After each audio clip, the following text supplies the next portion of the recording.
दोस्तों, अगर आप इस YouTube चैनल पर आए हैं तो मैं आपको ये बता देता हूं। दोस्तों, इस YouTube चैनल की खासियत ये है कि आपको ये बताता है एक न्यू ब्रांड लॉन्च, एक न्यू प्रोडक्ट लॉन्च या फिर एक नया बिजनेस किस तरह शुरू किया जाता है। इसके साथ अगर आप कोई ऐसे इंसान हैं जिसका बिजनेस एक लेवल पर जाकर थम गया है, रुक गया है, तो आपके लिए भी ये चैनल सही चैनल है, क्योंकि मैं बताते रहता हूं इस चैनल में कि आप अपने एग्जिस्टिंग बिजनेस को एक लेवल से दूसरे लेवल, मतलब आप अपने एग्जिस्टिंग बिजनेस में ग्रोथ किस तरह ला सकते हैं। बहरहाल, मैं आपके साथ होरेका बिजनेस के ऊपर डिस्कस कर रहा था और आज इस होरेका बिजनेस के डिस्कशन को मैं आगे बढ़ाते हुए आपको एक छोटी सी कहानी बताना चाहूंगा। देखिए, जब मैं इंडस्ट्री में नया था और मैं किसी होरेका अकाउंट के साथ डील कर रहा था, तो मैं उस होरेका अकाउंट के परचेज मैनेजर के पास पहुंचा। मैंने प्रोडक्ट की प्रेजेंटेशन दी, प्रोडक्ट की स्पेसिफिकेशन बताई और उन्हें सब बहुत पसंद आया। उसके बाद डिस्कशन प्राइसेस पे हुई। प्राइसेस में भी हमने काफी अट्रैक्टिव प्राइसिंग उनको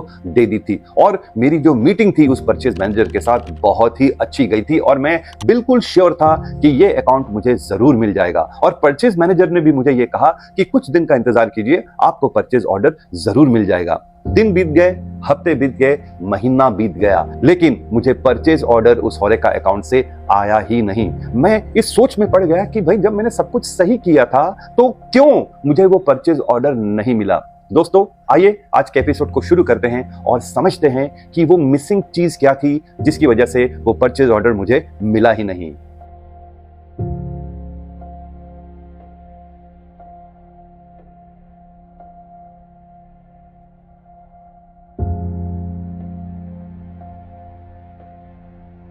कई बार दोस्तों हमारे साथ ऐसा हो जाता है कि हमें लगता है कि भाई सब कुछ अच्छा चला है और ये जो भी हम कर रहे हैं इसका रिजल्ट जो है हमारे पक्ष में आएगा, लेकिन वैसा होता नहीं है। इस केस में क्या हुआ, मुझे तो लगा कि मैंने सब कुछ सही किया और मैंने उस परचेज मैनेजर के साथ एक अच्छा रैपो भी बिल्ड कर लिया था, लेकिन वो परचेज ऑर्डर मेरे पास कभी नहीं आया। जब मैंने थोड़ी फाइंडिंग की, जब मैंने थोड़ा रिसर्च किया, तब मुझे पता चला परचेज मैनेजर तो इंपॉर्टेंट है, लेकिन उसके साथ एक और ऐसा आदमी होता है एक होरेका बिजनेस के अंदर जिसके अनुमति के बिना आपको परचेज ऑर्डर मिलना कभी भी पॉसिबल नहीं है। दोस्तों, किसी भी होटल को चलाने के लिए उसका जो शेफ होता है वो बहुत इंपॉर्टेंट रोल प्ले करता है।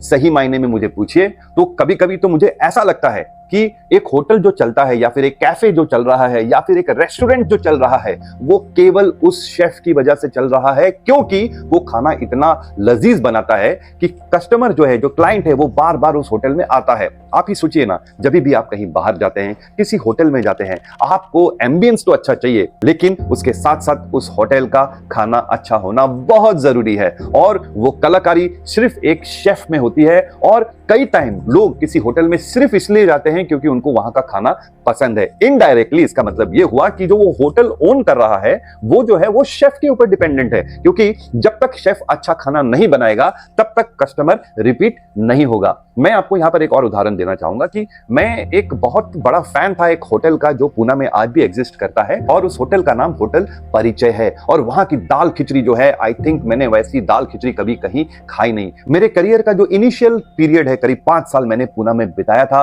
और मुझे जब भी भूख लगती तो मैं परिचय में दाल खिचड़ी खाने जाता था। और मैंने वो एक ऐसी डिश थी जिसको मैंने कभी चेंज ही नहीं किया, और क्योंकि मैं दाल खिचड़ी खाता था और क्योंकि मेरे साथ बाकी लोग भी आते थे, मैं उनको भी खिलाता था। और उसमें क्या हुआ, मेरा एक टेस्ट पैलेट उस दाल खिचड़ी के साथ मैच हो गया। मैं एक रेगुलर कस्टमर था। एक दिन क्या हुआ, जब मैंने दाल खिचड़ी मंगाई और उसको खाई तो उसमें मुझे एक वेरिएशन नजर में आया, लेकिन मैंने उसे इग्नोर कर दिया ये सोच के कि यार कभी कभी ऐसा होता है। लेकिन वो फिर रिपीट हुआ और करीब ऐसा 3-4 एपिसोड हो गए जब मुझे ये समझ में आया कि ये जो वेरिएशन है ना, ये कॉन्सिस्टेंट है, ये पुराने टेस्ट में आ नहीं रहा है।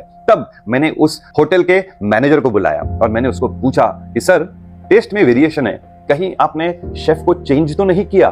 तो उन्होंने मुझे ये कहा कि शेफ को हमने चेंज नहीं किया, उन्होंने नौकरी छोड़ के कहीं और चले गए हैं, तो उनकी जगह एक नए शेफ आए हैं। दोस्तों, जो मैं आपको बताना चाहता हूं वो ये है कि हर एक शेफ की एक पकड़ होती है, उसका एक टेस्ट होता है। जब भी शेफ बदलता है तो आपके कस्टमर बदल जाते हैं। इसलिए दोस्तों बड़े बड़े होटल में, बड़े बड़े होरेका में, बड़े बड़े केटरिंग में, बड़े बड़े कैफेज में आप देखोगे कि शेफ जो बोलता है ना वो ज्यादातर माना जाता है। और मेरे से बिल्कुल यही गलती हुई कि मैं परचेज मैनेजर को तो मिल गया लेकिन मैंने शेफ के साथ कोई संपर्क बनाया ही नहीं, जबकि सही जो तरीका है वो ये है कि आप परचेज मैनेजर को तो मिलिए लेकिन उसके साथ आप शेफ को भी जरूर मिलिए, क्योंकि फाइनली वही इंसान है जो आपके प्रोडक्ट को लेके एक रेसिपी क्रिएट करेगा और उस रेसिपी से एक फूड बनेगी जो एक कस्टमर को सर्व होगा। दोस्तों चलिए एक और एग्जांपल आपको देता हूं मैं। गोवा में एक ताजमहल होटल है और उसको कहते हैं ताज अगोडा। एक बार मुझे ताज अगोडा से कॉल आया क्योंकि मैं जिस ब्रांड के साथ कंसल्ट कर रहा था उस ब्रांड के कुछ प्रोडक्ट उस पर्टिकुलर होटल के शेफ ने कहीं ना कहीं टेस्ट किया था। तो उस शेफ ने परचेज मैनेजर को कहा कि भैया इस कंपनी के जो कांटेक्ट पर्सन हैं उनको ढूंढो और उनसे संपर्क करो। ताज अगोडा से मुझे कॉल आया और मुझे यह कहा गया कि शेफ ने आपके 4 प्रोडक्ट को टेस्ट किया है और वो चाहते हैं कि वो 4 प्रोडक्ट आप हमको सप्लाई करें। तो दोस्तों देखा आपने शेफ का पावर कितना है। जब शेफ एक चीज को कह देता है कि ये चाहिए तो उस होटल में लोगों को उस प्रोडक्ट को शेफ को अवेलेबल करना बहुत जरूरी है। लेकिन थम जाइए दोस्तों, इसमें और भी कुछ बातें होती है। शेफ तो मैंने आपको बताया इंपॉर्टेंट है और उसकी इंपॉर्टेंस आप समझ ही गए हैं, लेकिन सिर्फ शेफ ही नहीं, परचेज मैनेजर का भी बहुत इंपॉर्टेंट रोल होता है। हालांकि कंपेयर टू शेफ ये रोल जो है वो थोड़ा कम होता है, लेकिन अगर वो पावर दिखाने में आ जाए तो आई थिंक एक परचेज मैनेजर भी आपको तंग कर सकता है। दोस्तों जब हम परचेज मैनेजर के साथ डील करते हैं तो याद रखना है हमको कि हमको उनको एक सही रेट देना है, हमें उनको एक सही प्रोडक्ट देना है और हमको उनको मिला के चलना है। बहुत टाइम क्या करते हैं लोग शेफ को पकड़ लेते हैं लेकिन परचेज को इग्नोर कर देते हैं। तो होता क्या है कि परचेज वाला कह देता है कि भाई रेट बहुत ज्यादा है, कभी कभी कह देता है कि भाई स्पेसिफिकेशन ठीक नहीं है, कभी कभी पेमेंट भी डिले कर देता है। क्यों? क्योंकि वो उसके पावर में है। तो इसमें नुकसान किसका होता है? नुकसान होता है कंपनी का। तो कंपनी को करना क्या है दोस्तों? कंपनी को करना क्या है? शेफ को पकड़ के रखना है, उसको परचेज मैनेजर को पकड़ के रखना है, दोनों को इक्वल इंपॉर्टेंस देना है, दोनों से इक्वल संपर्क बनाना है, तभी वो उस होरेका अकाउंट में एक विन विन सिचुएशन क्रिएट कर सकता है। इनडायरेक्टली जो मैं आपको बताना चाहता हूं वो ये है कि शेफ और परचेज के बीच में एक कॉन्फ्लिक्ट होता है, एक राइवलरी होती है जो कि काफी सटल होती है। हर एक का अपना अपना ईगो होता है। एक वो होता है जो प्रोडक्ट को अप्रूव करता है, दूसरा वो होता है जो प्रोडक्ट को परचेज करता है। और इन दोनों के समझदारी और इन दोनों के अनुमति के बिना आप अपने प्रोडक्ट को एक होरेका में कभी भी एंट्री नहीं दिला सकते। दोस्तों जैसा मैंने एपिसोड की शुरुआत की, मैंने आपको यह बताया कि मैंने एक मिस्टेक कर दिया था जहां पर मैं सिर्फ परचेज मैनेजर के साथ कांटेक्ट कर रहा था, लेकिन मैं चाहता हूं आप वो मिस्टेक ना करें। आप परचेज को और शेफ को दोनों को एक साथ मिलाकर चलिए और मैं आपको दावे से कह सकता हूं उस होरेका अकाउंट का जो रिटेंशन आपके लिए होगा वो काफी लंबे अरसे तक होगा।